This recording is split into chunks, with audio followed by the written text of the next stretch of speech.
Well, good morning, New Life family. Pastor Craig bringing devotion from John chapter 7. So interesting at the end of John 6, actually verse 66, John 6:66. A little scary.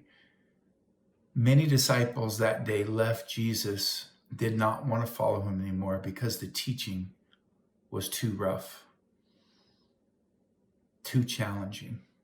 Church, let us never get too challenged by Jesus to stop following him, loving him, and chasing after him.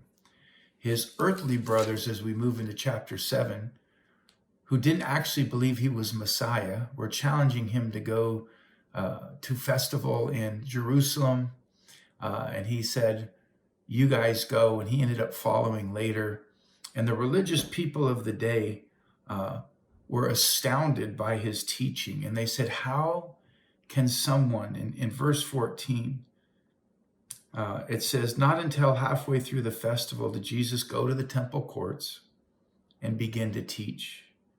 The Jews there were amazed and asked, how did this man get such learning without being taught? In other words, they said, how on earth, if you haven't had a rabbi that you followed, how could you have so much knowledge and understanding?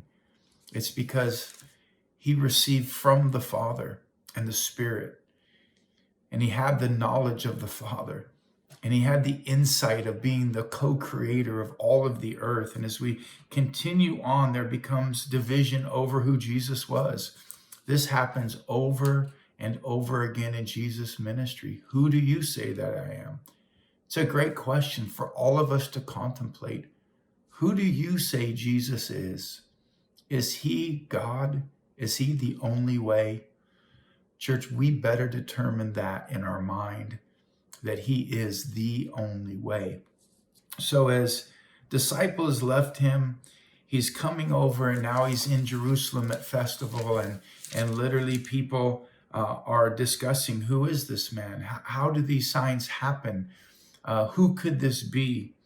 And in verse 37, he says, on the last great day of the festival, Jesus stood and said in a loud voice, let anyone who is thirsty come and drink. Whoever believes in me,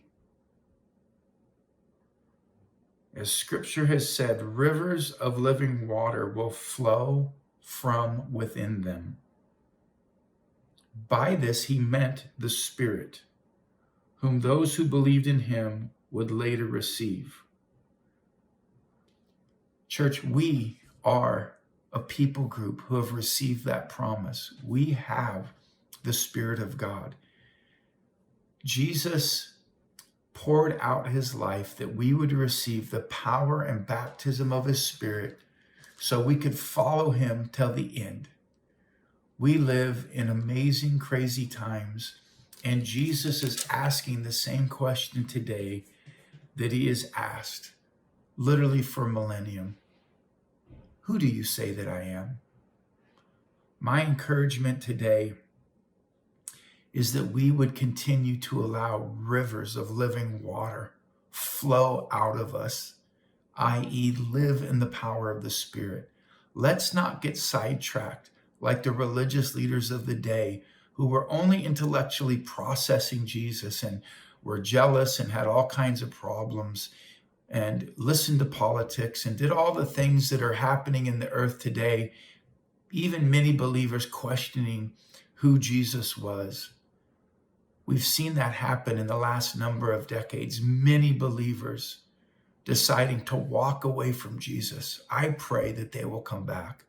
I pray that you and I would encourage them, that we would live a different kind of Christianity, not a stale religious one, but one that has rivers of living water flowing out of us. So I pray that the Father would give us wisdom and insight, baptize us in his love and his Spirit and his power. I pray for his kingdom to come over us and that we would shine brightly. Signs and wonders would follow literally all of us that believe. Church, we love you so much. I love you guys. It's exciting times. We bless you. We love you. Hey, come Sunday, We're doing outside service, so it's going to even be safer for those that haven't been able to make it. But come, we're going to keep worshiping Jesus no matter what is being asked of us. We're going to try to obey within reason, but we're going to worship God and serve him. Love you guys. We'll see you Sunday.